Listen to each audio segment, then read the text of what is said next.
Now, alcohol affects people differently based on a lot of factors, and as we learn more, it turns out that even moderate drinkers are at risks of health issues. Joining me now to explain more is Kate Save from Be Fit Food. Kate, just in time for me, post-weekend drinks, tell us what you've seen, how it's affecting people. Well, I guess we all know we have very different alcohol tolerance, and so body size, we know a smaller person can generally tolerate less than a larger person, but gender plays a role, our age plays a role, so the older we get, the less tolerance we have or ability to break down the alcohol. Our ethnicity, so around 50% of people from East Asia don't have the ability to break down alcohol very well, which results in them getting flushing of the face, maybe a bit of nausea, and generally not liking that feeling. And of course, what we've eaten and how much we've drunk. Okay, so how does alcohol impact metabolism, I guess weight management as well, especially for individuals if we want to look at type 2 diabetes? Take us through a little bit about that. When we consume alcohol, alcohol does have a significant amount of calories. So it's a lot of people refer to the sugar in the alcohol as being the problem, but actually itself, alcohol has around 7 calories per gram, whereas protein and carbohydrate are only 4 calories per gram. Fat is 9 calories per gram. So alcohol is really up there in terms of the density of the calories, but more importantly, it's empty calories. It's got no real nutritional value. And unlike other nutrients, we don't store it in our body. It's actually a toxin that we have to burn off. So whilst we're burning it off, it pauses our metabolism from burning fat, protein, carbohydrate, and forces us to burn that first so that we don't get poisoned.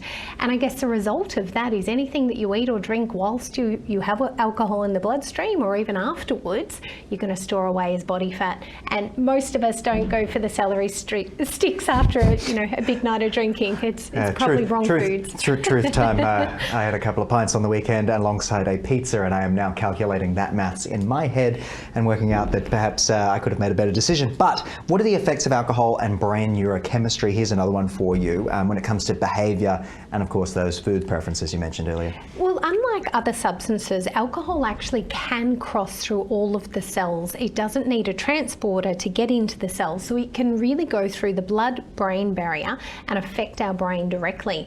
And it tends to like the prefrontal cortex, or the part of the brain that's responsible for our judgment and our thinking, and also, I guess, that inhibition. So it tends to make us relax, let go of our inhibitions, and perhaps say things we may or may not regret. But more importantly, if you are having too much of it, it will affect your hippocampus, which is your memory center in the brain.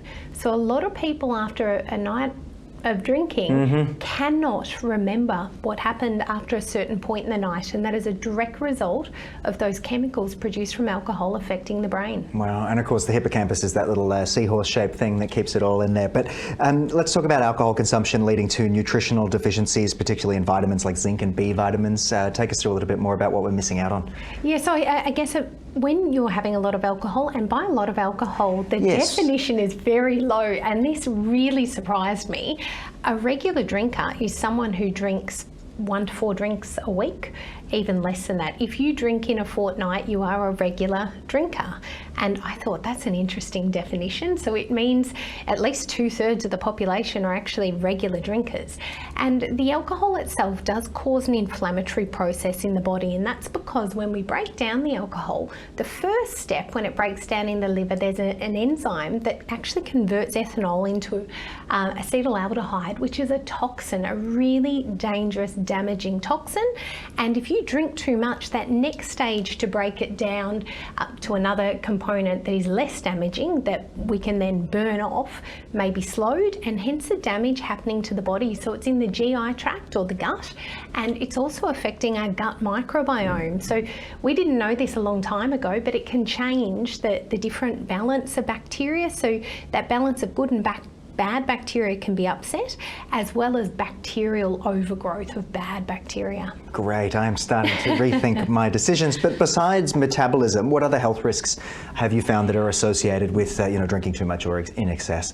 And going back to that question about the neurochemistry in the brain, well, it does have an effect on the brain and in terms of our mood. So what we tend to find is People that drink more regularly and prefer alcohol and get this buzz from it, actually it affects them differently because of their genetics and the presence of a particular gene that increases how much enzyme they have and how they break it down.